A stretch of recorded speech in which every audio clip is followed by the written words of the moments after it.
Hello, hello, je suis ravie aujourd'hui de te retrouver dans un nouvel épisode du podcast Et toi t'en penses quoi?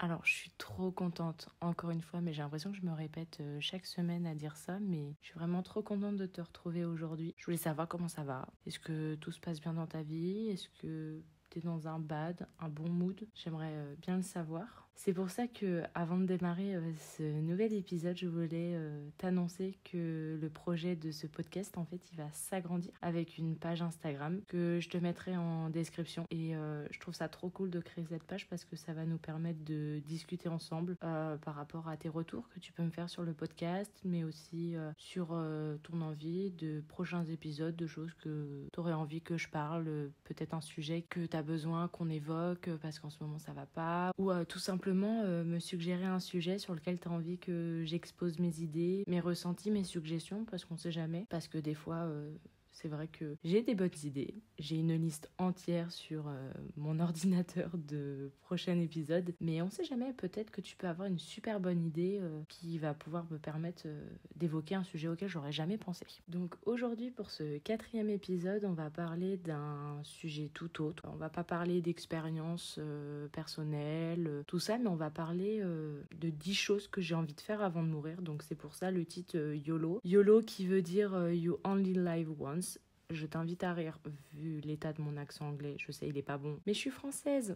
On peut me le pardonner, ou peut-être pas. Pourquoi YOLO? Pour toi, si tu connais pas la définition, la voici. Et je remercie encore une fois Google pour toutes les informations gratuites qu'il me donne au quotidien, sans qui je pense que je n'irai jamais très loin. Donc YOLO, c'est un acronyme qui renvoie à l'expression anglaise You Only Live Once, qui signifie on ne vit qu'une fois. Et donc en fait, dans cette optique-là du fait qu'on ne vit qu'une seule fois, enfin c'est clair et net, on a un début, on a une fin, c'est comme un livre. Une fois que le livre est fini, on ferme et on passe à un autre. Mais bon, pour le moment, personne ne sait ce qui se passe après ce livre-là. C'est encore un autre sujet qu'on pourra peut-être évoquer plus tard. Mais c'est vrai que je reconnais beaucoup, en fait, dans cet acronyme, le principe de vivre sa vie à proprement parler. Parce que j'ai pu en parler avec des copines du fait que, en fait, on n'a qu'une seule vie. Et qu'aujourd'hui, on est vachement dans notre routine, dans la négativité. Enfin, je sais pas si toi, t'es encore là-dedans, mais moi, j'ai encore, malheureusement, le blues hivernal qui me tient au corps mais qui s'accroche telle une moule à son rocher et j'arrive pas à m'en décrocher. Et c'est vrai que avoir une liste de choses que je veux faire avant de mourir, ça me permet de déculpabiliser du moment que je vais pas bien, mais en me disant voilà, dans cette période je vais pas forcément bien, mais il y a plein de choses dans la vie que j'ai envie d'accomplir et c'est à ça que je me rattache pour justement aller plus loin. Donc oui, j'ai fait une liste. J'ai fait un classement des choses que j'ai envie de faire avant de mourir. Oui, c'est vrai que c'est glauque dit comme ça, mais moi perso, depuis que j'ai l'âge de 10 ans, je fais des listes, mais des listes vraiment pour tout. À savoir que mon téléphone est rempli de listes. Par exemple, j'ai la liste de mes futurs enfants que j'aimerais avoir. Donc, si l'homme de ma vie m'entend, t'auras pas le choix. On en discutera, mais tu choisiras dans la liste que j'ai. J'ai aussi des listes de restaurants que j'ai envie de tester. Pareil pour les voyages, enfin bref. J'ai plein de choses. Pourquoi j'ai fait cette liste ? Parce que j'avais envie de, comme je te disais avant, de visualiser les choses que j'ai vraiment envie de faire, mais qui sont pas forcément faciles à mettre en place de par mes priorités du moment. Tu vois, par exemple, là, ma priorité, c'est de réussir mon année scolaire, donc de finir tous mes dossiers scolaires, de finir les programmes e-learning qui me tapent sur le système. Je pense que toi qui es en études, tu as peut-être la même chose, mais par exemple, le Open Classroom, Global Exam, des choses qui sont pétillantes à ma vie et que j'adore faire tous les soirs, un pur plaisir. Je sais pas comment l'expliquer, l'exprimer correctement, mais en fait, cette liste me permet de me dire les choses que je fais aujourd'hui, qu'elles soient positives ou négatives, elles vont m'amener à ces choses que j'ai envie de faire, que j'ai envie d'accomplir. Donc, pour moi, c'est plus simple, je pense, pour une personne. Après, je suis pas scientifique, donc j'ai pas forcément toutes les clés en main, mais de voir les choses écrites, moi, ça m'aide à les visualiser et à les atteindre. Parce que tu vas voir, dans cette liste, il y a sûrement des choses que je vais accomplir très prochainement ou d'autres qui sont très très lointaines ou d'autres qui sont déjà faites. On va pas se mentir, pour le moment, là je suis en train de la lire en même temps que je te parle, j'en vois qu'un qui va être accompli sur les 6 prochains mois qui arrivent, tu vois. Je tiens aussi à dire que cette liste, elle est exhaustive dans le sens où sûrement dans 10 ans, il y aura plein de choses qui auront changé. Peut-être que dans les 10 choses que j'ai envie de faire, il y en aura peut-être plus 10, mais 20 ou 50, je sais pas, parce que c'est vrai que j'ai envie de faire beaucoup de choses dans ma vie. Mais elle risque de se modifier, donc si dans 10 ans je suis toujours là sur ce podcast, peut-être qu'on fera une partie 2 parce qu'on lira cette liste et on verra si ma liste actuelle a changé. Le deuxième warning que j'ai envie de mettre, c'est que tout ce que j'ai noté sur cette liste, je rêve de le faire. Mais je me mets pas une pression car je sais pas de quoi l'avenir est fait. Il peut se passer plein de choses qui font que je pourrais peut-être pas les atteindre, mais j'essaye dès maintenant de mettre les choses et les pensées positives en place pour pouvoir les faire. Sans plus attendre ou attente, je sais jamais. Tu me corrigeras. Sur Instagram, je t'invite à me suivre. Oh là là, ça commence, le côté influenceur, faut que je m'arrête. Donc, c'est parti pour le premier. Donc, le premier, c'est de voir Sam Smith en concert. Alors, si tu connais pas Sam Smith, je t'invite à quitter ce podcast. Non, je plaisante. Reste avec moi quand même parce que on sait jamais, ça peut peut-être t'intéresser. Je vais peut-être te faire découvrir une nouvelle passion, on sait jamais. Voir Sam Smith en concert, je sais pas comment je peux te l'expliquer autrement, mais j'aime cet homme depuis que j'ai l'âge de 12 ans. Attention, quand je dis que j'aime cet homme, je l'apprécie, enfin je l'admire, waouh, une idole. Vraiment, je le surkiffe. Toutes les personnes de mon entourage, il faut le savoir, sont obligées de soit connaître, soit d'apprécier au moins une musique de lui. Ça va, ils ont de la chance, il y en a plusieurs. Franchement, il est de tous les styles. Avec Disclosure, Calvin Harris, même en solo. Tu peux trouver plein de choses. Franchement, cet artiste est un artiste complet. Il est tout simplement incroyable. Enfin, je pense que j'ai pas besoin d'en dire plus. Je pense que toi aussi, t'as un artiste qui t'a peut-être touché ou qui te touche encore du plus profond de ton être, de par ses paroles, ses musiques. C'est aussi ses actions qu'il va mettre en place. Moi, cet artiste, je l'admire encore plus que sa musique en fait. De par son engagement, par exemple, dans la communauté LGBTQ+, si je me trompe pas, mais aussi dans son combat d'être un artiste étant, on va dire gros, j'aime pas utiliser ce terme-là, mais on va dire les termes qui ne correspondent pas aux standards que pourrait avoir un artiste à l'heure actuelle. Et moi, je trouve ça fort dommage parce que je suis sûre que demain, il ressemblerait à quelqu'un d'autre. Il aurait sûrement une notoriété beaucoup plus importante. Mais enfin bref, c'est pas grave. Tant que moi je l'aime, c'est le plus important. Et un jour, j'espère qu'il le saura. Et d'ici là, faut peut-être que j'apprenne à parler anglais, ça m'arrangerait. Mais enfin bref, je suis trop contente de te le dire, qu'en fait, je vais le voir au concert au mois de mai. Je suis surexcitée comme jamais. Genre, en te le disant, je me rends encore plus compte que je vais réaliser un de mes rêves. Comme je te le disais, ça me touche au plus haut point, quoi. Je vais le voir en vrai.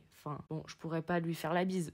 Dommage, les billets étaient trop chers. Je t'invite à écouter son album Gloria, qui est tout simplement génial. Bon, je pense que sur Sam Smith, on va peut-être s'arrêter là, parce que au pire, je ferai un épisode complètement consacré à lui, ça ira beaucoup plus vite, où je te ferai sa discographie et tout. Mais bon, passons au point 2, c'est partir en voyage seul. Alors, à la différence du premier, celui-là, je pense que je suis à 1000 lieues de le réaliser pour le moment, parce que de 1, j'ai pas de passeport. De 2, j'ai la trouille de partir seule. Mais une trouille, je t'explique pas. Vraiment, ça m'angoisse. Mais ça va faire maintenant plus d'1 an que j'ai rencontré des gens qui font partie de mon entourage et qui me démontrent au quotidien ou qu'ont pu me démontrer les bienfaits de partir seul en voyage. À la fois parce que c'est cool, tu dépends de personne, tu fais ce que tu veux, t'as personne qui est là pour te faire chier.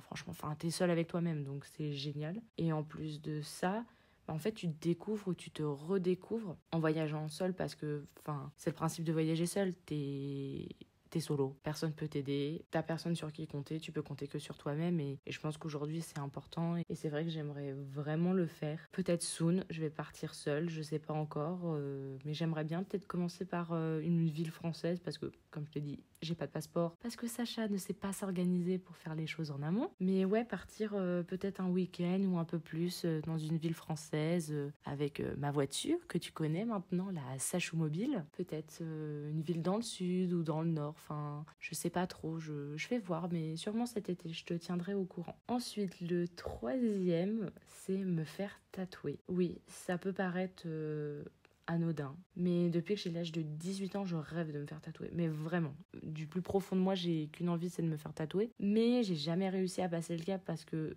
j'ai peur que ça me fasse mal. Alors pourtant, D'autant que les aiguilles, c'est quelque chose dont j'ai pas forcément peur. Enfin, les prises de sang, j'y vais comme ça ou à l'eau. L'aiguille du tatouage, je suis moins à l'aise. Et le deuxième, c'est parce que j'ai peur de regretter, en fait. J'ai peur que dans 5-10 ans, je me dise, mais en fait, le tatouage, il me plaît plus. Et de devoir refacturer, je sais pas combien de centaines d'euros pour m'enlever un tatouage, quoi. Enfin, il y a ce souci-là aussi. J'espère pouvoir me positionner sur un chouette dessin pour aller me le faire tatouer, sachant que j'ai déjà plusieurs idées. Mon idée numéro 1, ça serait un tatouage ou plusieurs tatouages avec des significations, bien sûr. Enfin, j'ai déjà des idées en tête de dessins qui sont liés à des événements que j'ai pu vivre, que des personnes qui me tiennent à cœur, que des tatouages en solo, hein, pas de tatouages à 2, à 3 ou... Non, que des tatouages pour moi toute seule par peur que demain je parle plus à la personne et enfin... Bref, la première idée de tatouage, quelque chose de peu visible, que je peux cacher, ou enfin qui soit pas vu directement, tu vois. Pour te donner une idée, j'aimerais tellement me faire tatouer, c'est derrière l'oreille, et me faire mon signe astrologique, parce que il y a plein de significations derrière, et je vais pas te donner trop de détails parce que j'ai envie de les garder pour moi. C'est quelque chose de très personnel, mais voilà, enfin tu sais un peu l'idée du tatouage. Et sinon, ma deuxième idée, là c'est beaucoup plus big, beaucoup plus de durée dans le temps pour le faire, je pense, ça serait de me faire tatouer un bras entier avec des fleurs. Parce que déjà de 1, c'est magnifique. De 2, il y a des fleurs que moi j'associe à des personnes de mon entourage et que pour moi c'est important de les graver, que ça soit dans sa mémoire, sur sa peau ou ailleurs, enfin ou d'une autre manière. Mais je pense que ça serait un joli témoignage et une belle reconnaissance pour ces personnes qui m'accompagnent au quotidien. Un bras entier tatoué, enfin c'est long, ça coûte cher. Et est-ce que je vais pas regretter? C'est surtout ça, enfin, est-ce que ça va avec ma personnalité? Ma 4e chose que j'aimerais faire, qui est de vivre à l'étranger. Alors ça aussi, depuis cette année, enfin, non pas vraiment, ça fait 2 ans déjà, je crois, que j'aimerais m'expatrier dans un autre pays. Mais pour être honnête, je sais pas comment faire. Et j'ai pas trouvé le temps et à quel moment j'aurais pu le faire. Depuis que j'ai 18 ans, j'enchaîne les études. J'ai changé 3 fois de ville. Certes, peut-être pas de façon permanente, mais enfin, j'ai quand même bougé pas mal. Puis il y a eu le Covid aussi, donc un peu moyen de partir à ce moment-là. Donc ouais, j'aimerais bien vivre à l'étranger. Pourquoi pas vivre à Londres. J'ai eu un gros coup de cœur pour les gens qui sont là-bas, pour la mentalité. Enfin, c'est hyper différent de la France, mais c'est vrai que beaucoup de gens me disent va vivre à l'étranger, mais va justement dans un pays où, enfin, d'une certaine manière, entre parenthèses, hein, grosses guillemets, c'est pas facile de rentrer, genre par exemple partir, je sais pas moi, en Australie, partir au Canada, aux États-Unis, enfin, il y a plein d'autres pays, hein, mais c'est vrai que moi j'ai une certaine réticence par rapport au fait que bah, je serais... Enfin, je serais loin de ma famille, loin de mes amis, et ça, c'est quelque chose de compliqué à concevoir pour moi. Mais bon, je désespère pas de réussir un jour à faire mes bagages et à partir, que ça soit, je sais pas dans quel contexte je pourrais partir, mais peut-être si demain je trouve une opportunité professionnelle d'y aller, je pense que faudrait que je tente ma chance et j'espère avoir le courage et la détermination de le faire et d'y arriver, parce qu'il y a ça aussi, hein. Enfin, moi je le reconnais, je suis très ermite dans mon pays, enfin je sais pas comment expliquer, mais en gros, enfin j'aime mes habitudes en France, ma famille qui est pas loin, je connais les trains, machin, enfin c'est changer toute une routine, et ça c'est vrai que je suis pas de ce style-là à tout changer du jour au lendemain, enfin un peu compliqué, mais bon, on désespère pas que j'y arrive un jour, donc je croise les doigts. La 6e chose que je rêve de faire, c'est de faire un tour du monde des parcs Disney. Alors, je sais pas si tu sais, mais Disneyland Paris, il n'y a pas que Disneyland Paris. T'as Disneyland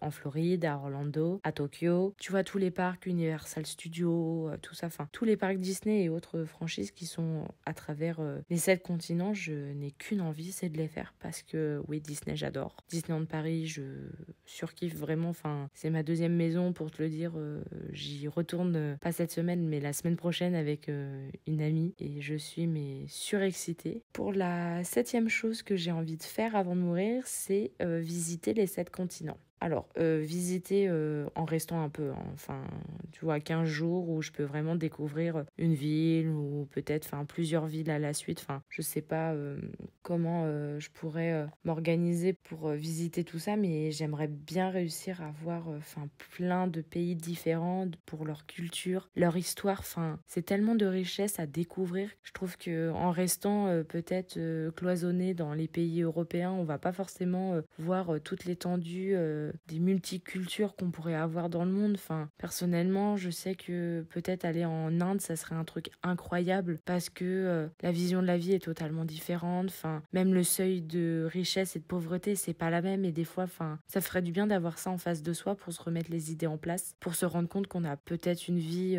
plutôt heureuse et arrêter de s'apitoyer sur son sort pour des choses qui sont totalement ridicules. La prochaine chose que j'ai envie de faire, c'est de visiter New York. C'est un voyage que je tanne mes parents depuis que j'ai l'âge de 10 ans, je crois. Ou peut-être même encore plus tôt. Enfin, surtout depuis que j'ai vu la série Gossip Girl, en fait. Visiter New York, pour moi, ça serait un truc de dingue. Parce que, enfin, dans ma culture personnelle que j'ai, enfin, dans tout ce qui est cinématographie, musicale et autres, New York est un petit peu partout. En passant par Frank Sinatra, Gossip Girl, comme je te disais, enfin, c'est un rêve de dingue d'aller visiter les rues que j'ai pu voir aussi dans Sex and the City. Il y a plein de choses, enfin, Times Square, un truc de dingue. Et aussi la fameuse place à la suite des attentats du 11 septembre, c'est quelque chose que j'ai envie de voir, enfin, qui est toujours lié à cette passion de l'histoire qui me tient et à cœur, que j'ai envie de continuer de développer. New York, enfin... Puis, enfin, c'est les États-Unis. Enfin, en tant que Française, je pense que New York, c'est quelque chose... peut-être que toi aussi, tu as envie de vivre ce rêve américain d'aller à New York ou pas. Je t'invite à me dire si c'est le contraire. Je serais hyper curieuse de savoir c'est quoi, toi, la ville que tu as envie de visiter. Mais c'est vrai que, enfin, moi, New York, ça me tient, mais depuis des années. Vraiment, je pense que mes parents, ils en ont ras-le-bol que je parle de New York à chaque fois qu'on parle de voyage. Mais faut un sacré budget aussi pour New York. Enfin, parce que moi, je sais que j'y vais. La valise, elle est vide en arrivant, mais en repartant, je pense que j'ai 4 valises de plus. Connaissant ma passion shopping, je pense qu'il n'y aura pas le choix. J'espère pouvoir y aller avant mes 30 ans, donc on va se bouger les fesses, on va bosser, gagner de la money, et on va y aller. Pour la chose suivante, je pense que c'est un rêve que je vais jamais atteindre parce que il faut un capital financier qui va être compliqué à avoir ou pas, j'en sais rien. Enfin, je te dis ça, mais on ne sait pas de quoi l'avenir est fait, comme je te disais au début. Mais c'est de rénover un château ou un manoir. C'est un truc dans ma liste, enfin, je l'ai noté, mais je me dis, vas-y, honnêtement, je pense que c'est pas le truc que j'arriverai à faire le plus facilement. C'est ça surtout que je veux dire. Rénover un château ou un manoir, enfin, c'est beaucoup d'argent, c'est beaucoup d'investissement. Et moi, si je rénove un château, c'est pour le rendre, enfin, d'avoir d'un extérieur un château vraiment, enfin, à la Versailles, tu vois. Et par contre, à l'intérieur, faire quelque chose de hyper moderne, mais en gardant les codes du lieu, tu vois. Enfin, les sols, les murs, bon, bien sûr, on parlera tout en noir et blanc parce que ce sont mes couleurs favorites. De rénover ce lieu pour ensuite y faire des chambres d'hôtes ou même des lieux de mariage. Je trouve que c'est incroyable. Enfin, je sais pas si tu connais l'émission sur M6, Ma vie de château, mais incroyable cette émission. Je t'invite à la regarder parce qu'elle est vraiment topissime et tu te rends compte que bah, ça peut être super dur de réaliser ce rêve-là, sachant que toutes les personnes qui le font, si je me trompe pas, elles sont en couple ou à deux. Ça prouve bien que faire ça tout seul, c'est compliqué. Le rêve d'avoir un château, ça voudrait dire que je suis châtelaine, quoi.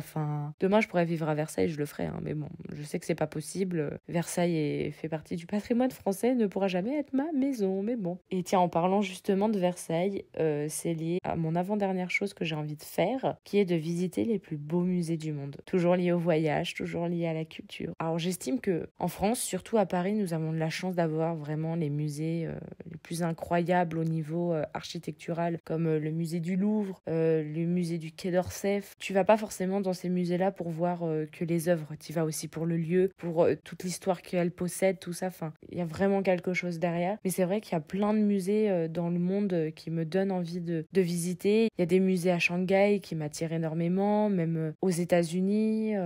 J'aimerais aussi beaucoup faire à Londres le British Museum. On va aller à la dernière chose que j'ai envie de réaliser et bon, ça peut paraître un peu cucu, un peu nunuche, mais j'ai noté faire les 9 choses de ma liste. Parce que de 1, je trouvais pas le 10e, pour être honnête. Et aussi parce que, encore une fois, d'écrire les choses, ça permet de visualiser et de dire allez, on va les faire. Et d'écrire que je vais réaliser ces 9 choses-là avant, et bah ça me donne encore plus l'envie de le faire. Et voilà quoi, et puis en avant, donc j'ai décidé de le réserver celui-là à l'objectif et la positivité d'arriver à faire ces 9 choses. Ouais, donc j'espère en tirer des choses ultra ultra positive et même gagner des expériences incroyables, rencontrer des gens, découvrir de nouvelles choses à travers ces différentes choses que j'ai envie d'accomplir. Je sais que j'aurais pu ajouter des choses beaucoup plus matérielles, par exemple avoir un sac de luxe. C'est des choses que j'ai envie d'avoir et j'ai envie de faire avant de mourir, mais c'est pas des trucs inatteignables.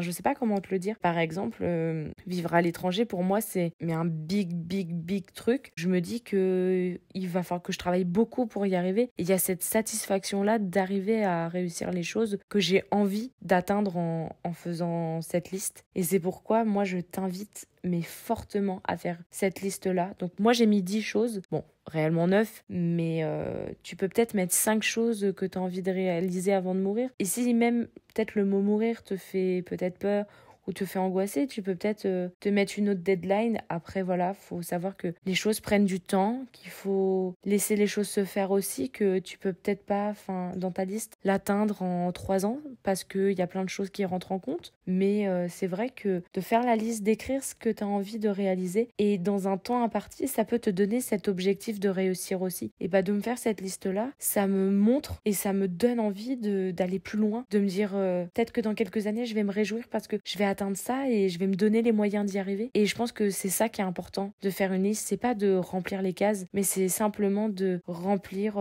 l'espoir et l'envie que tu veux avoir dans ta vie pour justement atteindre ces choses. Et du coup, d'une deuxième manière, de te satisfaire et de t'accomplir en tant que personne. Parce que ça aussi, c'est important.